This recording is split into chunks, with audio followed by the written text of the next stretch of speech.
I'm Ken Ellett, author of Ministry, Mind, and Heart, and these are rumors of another world. Exalt his holy name.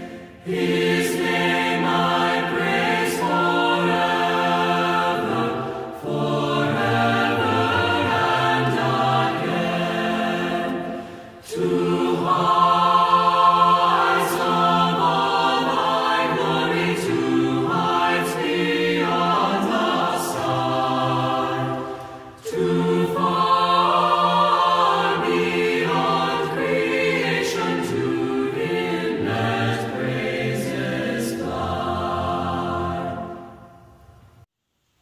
In the spring of 1987, I was an undergraduate at Indiana University, and I would often go to Ballantine Hall. On the third floor of Ballantine Hall at Indiana, there was a study room. At 11 a.m., I plopped my book bag down near an open window. It was seasonably warm and uncommonly still for early spring in Bloomington. I began reading about the Enlightenment, that intellectual movement in the 1700s that denied the miraculous, when the tree outside the window unaccountably twisted. Its branches shook violently in a sudden burst of near gale force wind. I would have ignored this, except that along with the burst, I felt a simultaneous shock and heaviness. My heart rate accelerated and the back of my neck burned. I got up to walk it off, as if I had the wind knocked out of me. The experience seemed unaccountable. It was probably 5 minutes before my heart rate returned to something closer to normal, and I was able to plunge back into my study of that sharp-tongued advocate of the Enlightenment, Voltaire. A voluminous writer and champion of human rights and toleration, Voltaire was also a bitterly sarcastic philanderer and critic of Christianity. He died May 30th, 1778, angrily dismissing the Catholic priests who tried to minister to him.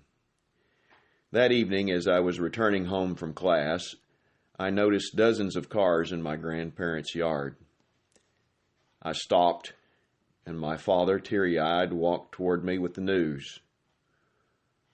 "We lost Papaw this morning." It had happened at 11 a.m. March 24th, 1987 was not just the day my grandfather died. It was the day that marked the death of the Enlightenment's influence on me. However I might have construed my 11 a.m. experience that day, its exact synchronicity with my grandfather's heart attack was too much for me to ignore. Voltaire simply couldn't account for it. I concluded that mysterious powers were at work in the world, and they were not merely indifferent to my grief. People sometimes wonder how someone with an appreciation for hard science can believe that Christ's body rose from the dead.